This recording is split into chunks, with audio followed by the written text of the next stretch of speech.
Hello guys, এত রাতে আসছে জামাই ষষ্ঠী করতে। এত রাতে কে আসে জামাই ষষ্ঠী করার জন্য? এখন বাজে প্রায় বিকেল 5:30।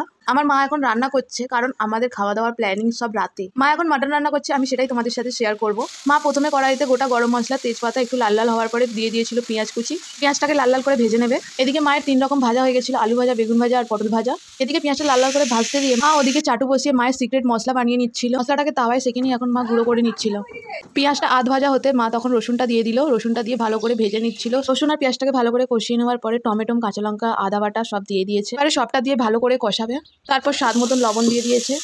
তারপর একে একে কাশ্মীরি লঙ্কার গুঁড়ো, ঝাল লঙ্কার গুঁড়ো, ভেজে রাখা আলু দিয়ে সবকিছু ভালো করে নেড়ে চেড়ে তারপর দিয়ে দিয়েছিল হলুদ গুঁড়ো। তারপর দিয়ে দিয়েছিল টক দই, দিয়ে ভালো করে কষিয়ে নিচ্ছিল মশলাটাকে।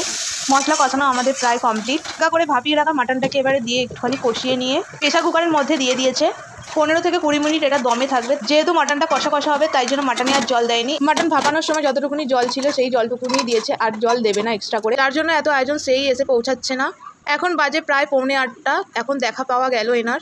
তারপর হাতে করে ফল, মিষ্টি আরও সব কিছু নিয়ে হাজির হয়ে গেছে ইনি। হাফ জামাই ষষ্ঠী করতে চলে এসেছে। হাফ বলার কারণ হলো এখনো ফুল জামাই হয়নি, এখনো হাফ জামাই আছে, তাই জন্য হাফ জামাইয়ের হাফ জামাই ষষ্ঠী।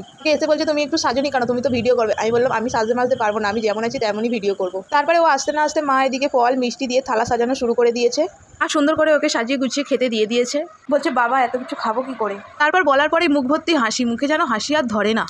তারপর আমাকে বলছিল তুমি ভিডিও করা বন্ধ করে আমাকে ভালো করে একটা ছবি তুলে দাও, আমি স্টোরি দেবো। থালায় ছিল চিড়ে দই, জামরুল, লিচু, কলা, শসা, আম, আর প্লেটে ছিল 9 রকমের মিষ্টি। অতগুলো মিষ্টির নাম আমি জানি না, তাই মিষ্টির নামগুলো আর বলতে পারলাম। তারপরে ও খাওয়া স্টার্ট করে দিয়েছে। খেয়ে দিয়ে আমরা বেরিয়ে পড়েছিলাম কোল্ড ড্রিঙ্কস আনতে যাবো বলে। যেই দেখেছে ভিডিও করছি অমনি চুল ঠিক করতে শুরু করে দিয়েছে। স্টাইল দেওয়ার জন্য একদম এক্সপার্ট। আমি আবার বলছিলাম বলে আমাকে বলছে তুমি চুপ করো তো। আমাদের কোল্ড ড্রিঙ্কস নেওয়াও ডান।